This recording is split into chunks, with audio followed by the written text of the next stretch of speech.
Kisah Para Rasul. Stefanus yang penuh dengan karunia dan kuasa mengadakan mujizat-mujizat dan tanda-tanda di antara orang banyak. Tetapi tampillah beberapa orang dari jemaat Yahudi yang disebut jemaat Libertini. Anggota-anggota jemaat ini adalah orang-orang dari Kirene dan Alexandria. Mereka datang bersama dengan beberapa orang Yahudi dari Kilikia dan dari Asia. Orang-orang itu bersoal jawab dengan Stefanus, tetapi mereka tidak sanggup melawan hikmatnya dan roh yang mendorong dia berbicara. Lalu mereka menghasut beberapa orang untuk mengatakan, "Kami telah mendengar dia mengucapkan kata-kata hujat terhadap Musa dan Allah." Dengan jalan demikian, mereka mengadakan suatu gerakan di antara orang banyak, serta tua-tua dan ahli-ahli Taurat. Maka mereka menyergap Stefanus, lalu menyerahkan dan membawanya ke hadapan mahkamah agama. Lalu mereka mengajukan saksi-saksi palsu yang berkata, "Orang ini terus-menerus mengucapkan perkataan yang menghina tempat kudus ini dan hukum Taurat. Sebab kami telah mendengar dia mengatakan bahwa Yesus, orang Nazaret itu, akan merobohkan tempat ini dan mengubah adat istiadat yang diwariskan oleh Musa kepada kita." Semua orang yang duduk dalam sidang mahkamah agama itu menatap Stefanus, lalu mereka melihat muka Stefanus sama seperti muka seorang malaikat. Demikianlah sabda Tuhan.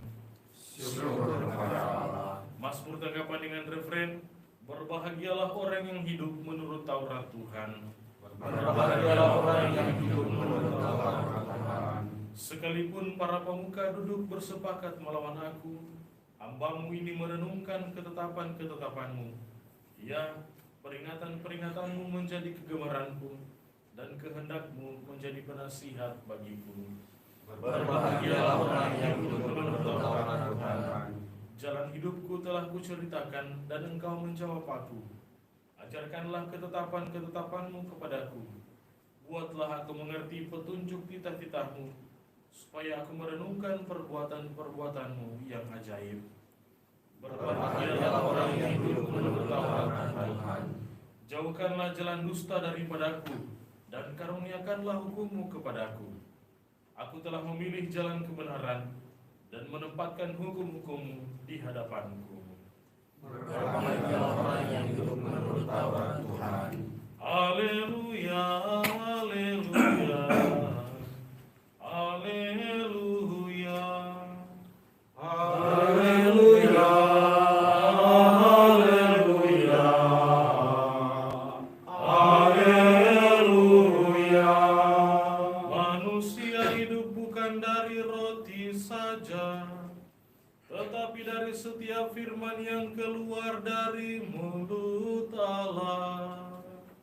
Haleluya, haleluya, haleluya.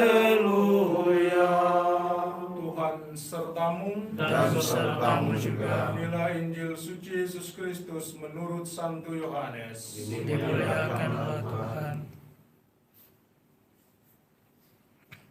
Setelah Yesus mempergandakan roti, esokan harinya orang banyak yang masih tinggal di seberang Danau Tiberias melihat bahwa di situ tidak ada perahu selain yang dipakai murid-murid Yesus.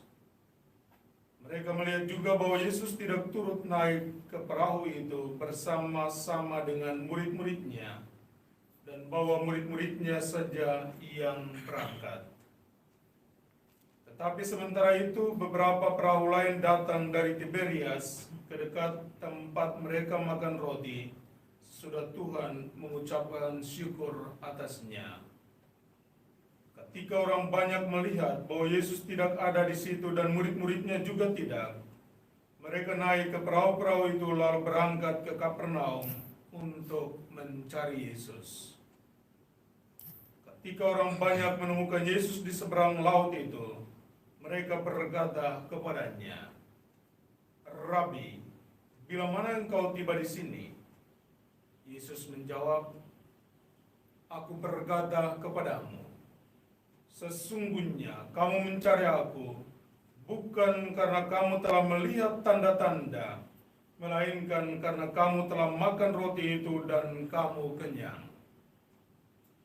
Bekerjalah bukan untuk makanan yang akan dapat binasa, melainkan untuk makanan yang bertahan sampai kepada hidup yang kekal, yang akan diberikan Anak Manusia kepadamu. Sebab dialah yang disahkan oleh Allah Bapa dengan meterainya. Lalu kata mereka kepadanya, apakah yang harus kami perbuat supaya kami mengerjakan pekerjaan yang dikehendaki Allah? Jawab Yesus kepada mereka, inilah pekerjaan yang dikehendaki Allah, yaitu hendaklah kamu percaya kepada Dia yang telah diutus oleh Allah. Demikianlah Injil Tuhan. Terpujilah Kristus.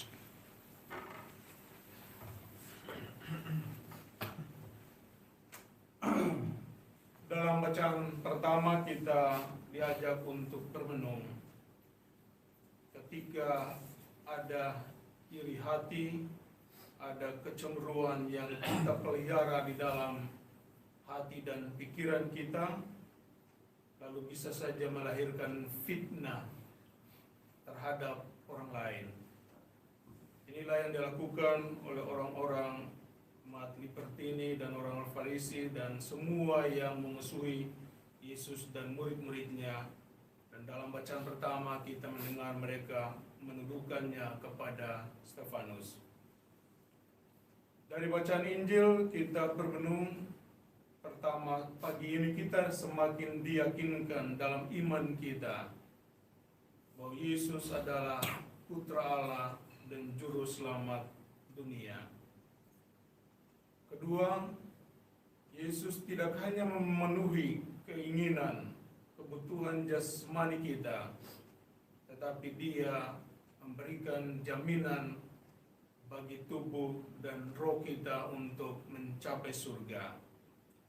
Dan betapa indahnya ketika di dalam gereja kita tidak hanya disuguhkan firman-Nya setiap saat, setiap pagi, tetapi tubuh dan darah-Nya yang kita santap dalam perayaan Ekaristi Kudus.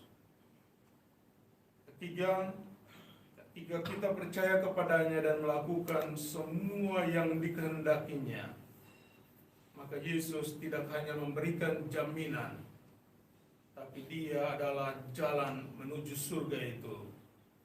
Dia tidak hanya menjadi jalan, tapi Dia akan datang dan menghantar kita untuk berada di tempat di mana Dia berada, dan tempat itu adalah surga. Karena itu, tidak hanya menjadi sebuah kebanggaan bahwa kita adalah murid-murid Tuhan, tapi marilah kita membuat dalam kata-kata dan perbuatan kita agar selaras dengan iman kita kepada Tuhan. Semoga demikian. Amin.